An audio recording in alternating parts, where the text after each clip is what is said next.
ఆ ఉద్దేశపూర్వకంగా అయితే రవి చేయడం తప్పేం లేదు. కాబట్టి అతను ఎంచుకున్న ఉద్దేశం మీద తప్పు. అందరూ మిడిల్ క్లాస్ పీపుల్స్ ఉంటే అందరూ వెళ్ళి చూడలేరు. Suppose main hero cinema release అయ్యింది 1000 దాకా పెంచుకున్న 600 పెట్టారు. మిడిల్ క్లాస్ పీపుల్ ఎలా చూడగలుగుతారు? సపోజ్ ఇప్పుడు movierieviews.com ఉంది, అది వచ్చేసి చాలా సంవత్సరాల నుంచి ఉంది, మళ్ళీ దాన్ని ఎవరు పట్టుకోవట్లేదు. మూవీ రివ్యూలో వస్తుంది, అన్ని మూవీస్ వస్తున్నాయి, మళ్ళీ దాన్ని ఎవరు ప్రశ్నించట్లేదు. మన తెలుగు కూడా ఈ రీసెంట్గా అతను ఏదో ఇట్లా ఇబ్బంది అవుతుంది ప్రజలకి, ఇలా చేయాలని చెప్పేసి చేశాడు. దాన్ని ప్రశ్నిస్తారు కానీ మళ్ళీ మూవీ రివ్యూస్ ఎప్పటి నుంచో ఉంది, మళ్ళీ దాన్ని పట్టుకోవచ్చు కదా, దాన్ని ఆపరు. ఇట్లా తెలుగు కూడా ఏదో మన మంచి కోసం ప్రజల కోసం ఇట్లా టికెట్లు పెంచుతున్నారు పాపం నుంచి అతను కష్టపడ్డాడు, ట్రై చేస్తాడు. అట్లానే అందరూ దీన్ని ఇట్లా అంచనా చేసుకొని ప్రభుత్వం మీద ఒత్తిడి తీసుకొచ్చి టికెట్లు తగ్గించాలి అని ప్రైజ్ కోరుకుంటున్నాను. అది క్లోజ్ చేయడం వల్ల చాలా మంది ఇబ్బంది పడతారు. ఎందుకంటే ఒక మిడిల్ క్లాస్ ఫ్యామిలీ అంత డబ్బులు పెట్టుకొని మూవీకి వెళ్తాడు, ఓకే, టికెట్స్ అంటే 250 200, ఓకే, మధ్యలో పిల్లల్ని తీసుకెళ్తే స్నాక్స్ వస్తాయి, అవి 300 500 600 ఎలా పెట్టుకుంటాడండి? ఇప్పుడు ఒక్కొక్క రెమ్యునేషన్ వాళ్ళు చూస్తే కోట్లలో తీసుకుంటారు. మనకి ఇక్కడ చూస్తే కనుక కనీసం పిల్లలకి స్నాక్స్ కొనిచ్చే ఇదిలో కూడా ఉంటారు. మిడిల్ క్లాస్ పర్సన్ వెళ్తే కనుక ఓన్లీ ఇద్దరు వెళ్తే కనుక వైఫ్ అండ్ హస్బెండ్ వెళ్తే 1000 రూపీస్, పిల్లల్ని తీసుకెళ్తే 2000. దాంట్లో తప్పేముందండి? డౌన్లోడ్ చేసి చూడటం వల్ల తప్పేముంది? ఏ తప్పు లేదు. హ్యాపీగా ప్రతి ఒక్క మిడిల్ క్లాసే కాదు, ప్రతి ఒక్క పర్సన్ డౌన్లోడ్ చేసి చూస్తున్నాడు, చూడాలి కూడా. That's my opinion. ఐబొమ్మ రవిని అరెస్ట్ చేశారు కదా, అదైతే నాకు అది పెద్ద కొంచెం బాధాకరంగానే ఉంది. ఎందుకంటే నా చిన్నప్పటి నుండి 300-500 పెట్టుకుని ఎక్స్పెన్సివ్గా నేను టికెట్లు పెట్టుకుని అది ఎంత ఇష్టమైన ఫిల్మ్ అయినా నేను చూడలేకపోయేవాడిని. కానీ ఐబొమ్మ రవి తన ప్యాషన్ కోసం చేశాడో లేదా చిన్నప్పటి నుండి చేసాడో నాకు తెలియదు, కానీ ఒక రకంగా పేదోళ్ళకి మంచి చేశాడు. నేను అనుకున్నది ఏంటంటే తన స్వార్థం గురించి అది ఏం చేయలేదు. తన స్వార్థం గురించి అయితే తన దగ్గర కోట్లు ఉన్నాయి కాబట్టి, అట్లీస్ట్ సినిమా చూడగలిగే స్కోప్ ఉంది కాబట్టి తను చూడగలడు. కానీ అందరికీ అదే ఉద్దేశంతో ఇద్దామని పోలీసులకి మాస్ వార్నింగ్ ఇచ్చి, అది ఎవరి మీద కక్ష కాదు, ఒక వ్యవస్థ మీద. తనకి పేదోళ్ళకి సినిమా అందిద్దాము తను చెప్పాడు, ఈ సిగరెట్ నుండి ఈ సిగరెట్కి మారుస్తున్నానని. అంటే పరోక్షంగా ఒక 500 కూలీ తెచ్చుకునే పేదోడి దగ్గరికి సినిమా చూసి, మీరు కూడా చూసారు ఆ సంజయ్ థియేటర్లో చచ్చిపోవడం, ఇలాంటి ఒక 5 రోజులు ఆగితే ప్రతి ఒక్కడు సినిమా చూస్తాడు, అది ఎంజాయ్ చేస్తాడు. నాకైతే తను ఒక్కడే కాదు కదా, ఇలాంటి కోరికలు మనలో కూడా ఉన్నాయి, బట్ ఎవడో బయటపడట్లేదు. మనోడు ఒక హీరోయిజంగా చేశాడు, అది నాకైతే అరెస్ట్ చేయడం బాధాకరంగానే ఉంది. I'm big fan of Ravi. ఇది అరెస్ట్ చేసినందుకు చాలా హ్యాపీగా అయితే ఫీల్ అవుతున్నా, ఎందుకంటే ఇండస్ట్రీకి చాలా నష్టం జరుగుతుంది కాబట్టి. దానివల్ల ఇండస్ట్రీ వాళ్ళు చాలా నష్టపోయారు.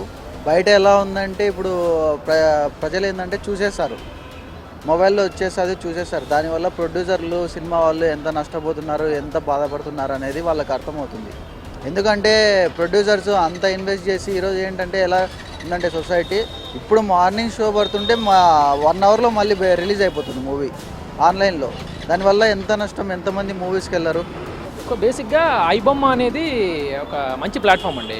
సో డైలీ వేజ్ లేబరర్స్కి కానీ, లేకపోతే డైలీ హౌస్ వైఫ్స్ కానీ, లేకపోతే డైలీ ఎవరైతే ఉన్నారో ఒక మీడియం సెట్ చేశారనమాట. ఇది ఇప్పుడు ఆల్మోస్ట్ ఇప్పుడు 500 రూపీస్ ఎక్కడికైనా వెళ్ళినా కూడా మాల్స్లోకి వెళ్తే 500 రూపీస్ పెట్టాలి.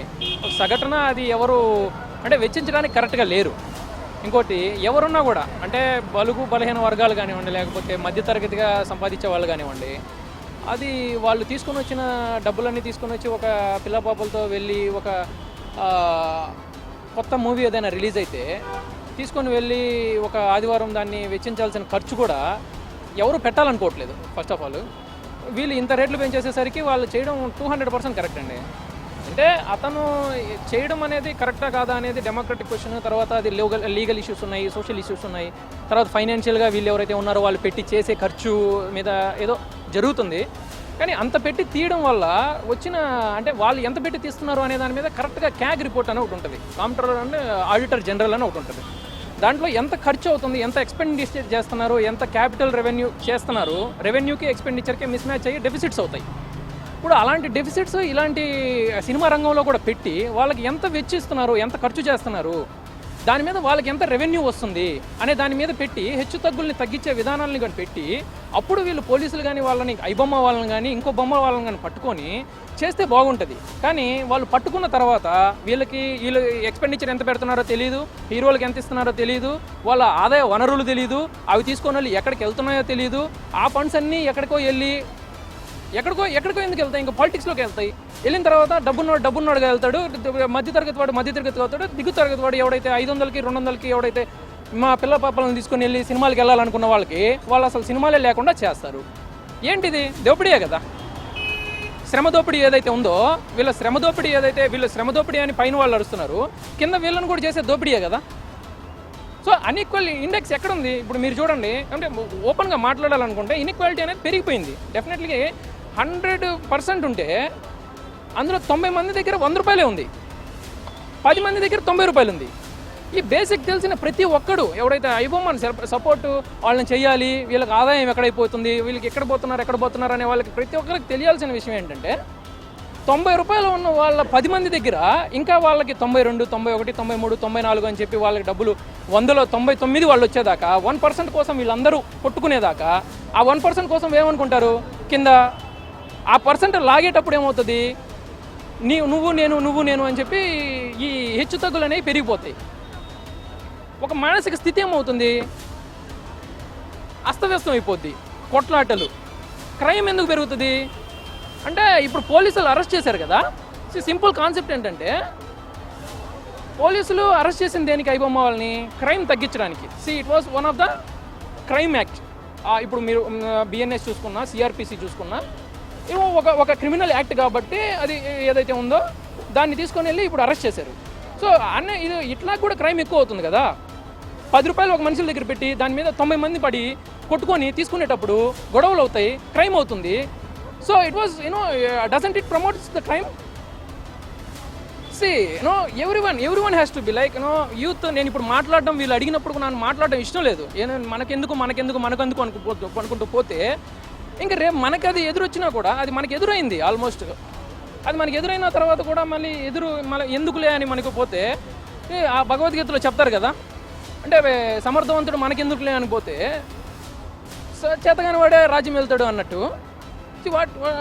ఇలా జరుగుతుందండి. సో అది డెఫినెట్గా ఖండించడానికి ముందుకు రావాల్సిన బాధ్యత ప్రతి ఒక్కరు ఐబొమ్మని ఎవరైతే డౌన్లోడ్ చేసుకొని ఆ ఫ్రీ వైఫైల దగ్గర అది నేను కూడా లైబ్రరీలో ఫ్రీ వైఫైల దగ్గర డౌన్లోడ్ చేసుకొని ఆ సినిమాని చూద్దాము, సాయంత్రం వెళ్ళి ఫ్రెండ్స్కి షేర్ చేద్దాము.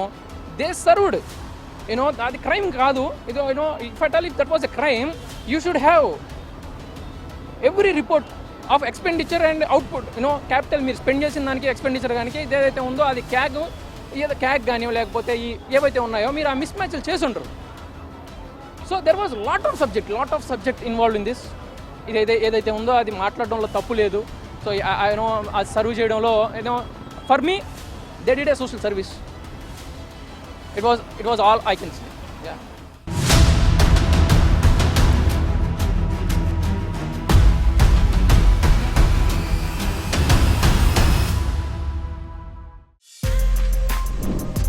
For more videos like this, subscribe Big TV channel.